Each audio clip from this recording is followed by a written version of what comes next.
Now that we have our website built and we have some traffic coming to it, it's time to talk about the benefits of web analytics.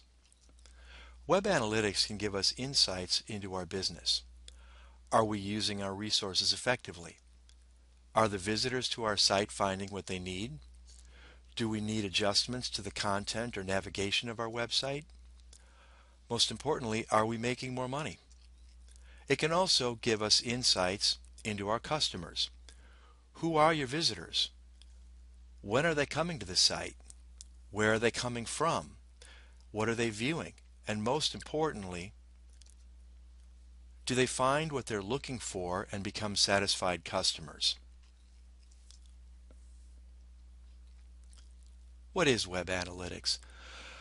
The basic process is to measure, report, analyze, and optimize. To measure, we start by analyzing the data. We determine our most important metrics or key performance indicators and our SMART goals. Our SMART goals need to be specific, measurable, actionable, relevant, and timely. To report, we deal with data, with collecting and recording, and mainly the software does this, and also the interpretation of the data. We then analyze. Outcomes specifically tie to the action items of our SMART goals. Are we increasing revenue, decreasing costs, or improving customer experience? We can then optimize, testing, suggesting improvements, and implementing changes. Then we systematically repeat the process.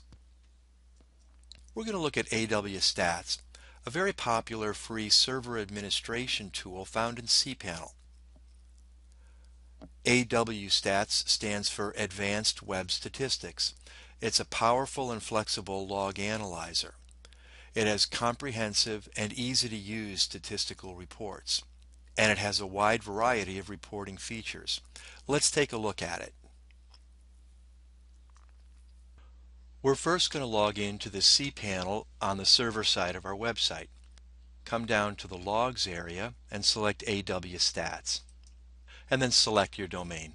We have a wide variety of information to look at back here, and the first thing that we want to make note of is the date. Now, because the month of December is not complete, I'm going to set it to an earlier month. I like the activity around May and June, so that's what I'll take for the purposes of this demonstration. And then you click on OK. So you always want to be mindful of the period that you're looking at. At first glance, we can see unique visitors, we can see total number of visits, page visits, hits, and bandwidth. Hits is almost irrelevant because each time a page loads, every element on that page counts as a hit. So that's not very useful information for us. Unique visitors is important. A lot of times that'll be called new visitors, whereas this would represent the total number of visits. So you'll have duplications in that number. We should be aware though when looking at unique visitors that anytime a person clears the cookies on their browser, they will be considered a unique visitor the next time they come back. So it doesn't represent a factual number of unique visitors, but it does give us a decent representation. So I think it's important that when we're looking at month-to-month comparisons, that we look at this number as a trend more than as an absolute value. The first thing that we look at down here is our monthly history.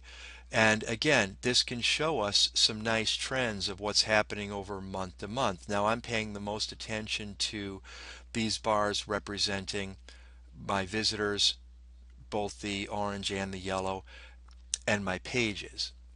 And I'm looking at these as the high times, obviously a lower spell here from July to September, a bit of a pickup here in October and November, and then the month of December is not complete, so it makes sense that this is not propagated yet.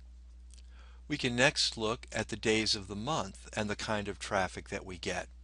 At first glance, we see a big spike here on the first of the month, and it might be hard to see, but you'll notice that Saturday and Sunday are slightly shaded, both here in the graphical form and also down here on the table. So we see another spike here on a Friday, A spike here on a Monday. But it can be interesting to see, especially if you're looking for something like paid ad campaigns that may have been going on during this period, or email campaigns that may have been sent out. We can also look at the days of the week that are the most popular. Again, here we see that Thursday, Friday, Saturday seem to be the really strong days for this particular website. And we can also look at hours of day that are the most popular. Not surprising that the early morning hours have very few visits, but around 9 a.m. we start to see traffic slowing down around 11 and 12, peaking around 1 o'clock, slowing down during the afternoon, and then picking up again from around 7 to 10 o'clock at night. This can be important information for knowing what time of day we might like our email campaigns to be sent out. We can also see where our visitors are coming from by looking at the countries. Now this may be an anomaly. I don't know why France would come up as number one, because this particular website only does business in the United States, Canada, Mexico, and Australia. To see if it's an anomaly, we may want to go back, click on Summary, and let's just change our date to another month. And then we can come back down to Countries by clicking over here on the left navigation menu.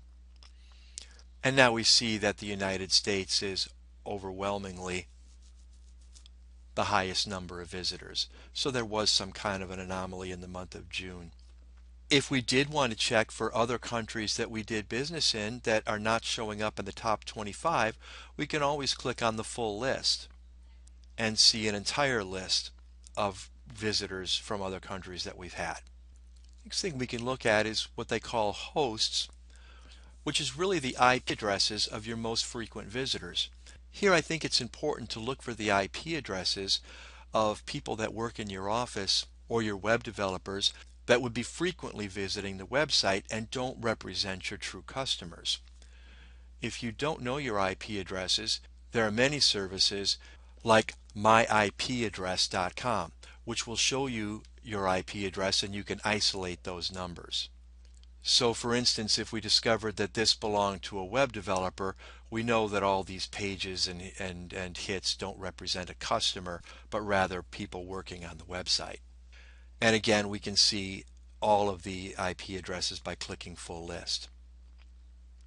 Robots and spiders will show us the last time that the website has been crawled by Google or Yahoo or Bing. Another number that we can see is the amount of time that our visitors spend on the website. Now this particular website requires a login, so the home page is the only page that a person has access to unless they have a username and password. So we can see that we have a very high number of hits in the 0 to 30 seconds because people coming without login credentials wouldn't be able to go any further, and therefore the bounce rate, as you would expect, would be very high. One thing that we do note on this website is that there's an unusually high number of visits that are over 30 minutes. It's not surprising for this particular site because there's many coaching and training videos on this site, which may cause a person to stay longer than the average website visit. File type has more to do with the types of files that you have on each one of your pages and how often they're being loaded. They don't really give us any information about our visitors. Downloads, however, does. We can see how often this particular video has been watched. This particular PDF file has been downloaded. Here's another video amongst our top downloads. Another PDF, another video, and more PDFs. Now, another thing is if you're ever uncertain about what a particular video was or a particular PDF was because the naming convention isn't clear, you can just click on it and it'll show you what the file was. The same is true of the videos. The top 25 page URLs will show you which pages are most frequently visited, and it can also show you the entry and exit pages. You can also, again, see the full list. You don't have to just see the top 10 that they give you here. One thing you might note is that depending on the type of website you've built, you'll often see pages that are really only being accessed by your web developers. In this case, being a Joomla website, you'll see the word administrator as a part of the path, or you might see particular components that are being called for the operation of the website. We're obviously more interested in the pages that our visitors are clicking. Again, you can click on a link if you want to see exactly where on your website that's bringing you. In this case, it's bringing you to a login screen. You'll probably find a tool like Google Analytics giving you better specific information than AWStats in this particular case. Another item that's very important to make note of is the operating system. We see here that most of our users are in Windows, but we do have a significant number of Macintosh users. Now, for web developers, this is particularly important when you're using media files. Video files in particular that use Flash have not been able to play historically in Macintosh. So it's very important that if you know that a significant percentage of your users are Apple users, that your video files and your audio files are going to play appropriately for them. So that's something that you're going to be sure to check on. Your browser is very important also because the website can appear slightly different in the different browsers. So if your developers are working in Google Chrome, but a significant number of your users are viewing the site in Internet Explorer, then you need to verify that the site is presenting properly in that and every other popular browser. Another thing to make note of, you can click here if you want to see the full list of browsers and also the version numbers, but I'm going to quickly scroll to the bottom where we can see under other browsers, we see the growing use of mobile browsers, in particular the iPhone, Android, LG, and Samsung. So even though that's not big percentage at this point, it is certainly a growing one that we want to be very aware of.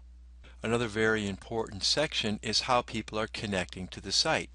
We can see here that Google is the primary search engine, followed by one that happens to be a Chinese search engine, followed by Bing, Yahoo, and some others. So that gives us an idea where the traffic's coming from, and we can also see what external pages or websites are linking to our site. This is our referring traffic, and this is something that we want to watch on a regular basis. Lastly, a very important section of AWStats is the keywords and the key phrases that people are using to find our site. This can be extremely useful information when we're looking for ideas on how to set words for our Google AdWords campaigns. And just one other item, the HTTP status codes. It can be very helpful to look at the 404 pages just to see if there's any broken pages on our website that we might want to be aware of that needs fixing. As a final reminder, again, I just ask you to look at these numbers here, not so much as absolute values, but as benchmarks. There's many variables that can skew these numbers, so they're much more valuable if we look at them as a benchmark of comparing month-to-month growth or month-to-year growth. I think that you'll find them to be very valuable to you when you look at them in that way. While analytics may seem objective, many aspects are highly subjective because we are giving our own interpretation of the numbers from our own unique perspective. We're really looking for the story of the people behind the numbers. It takes a little detective work to look for clues and put the puzzle together. We need to interpret and give meaning to the numbers that the reports give us. Our skill is interpreting data and communicating the story to decision makers. We identify website trends, what's happening on the website, what works, what doesn't work, and we always relate this information to our smart business goals.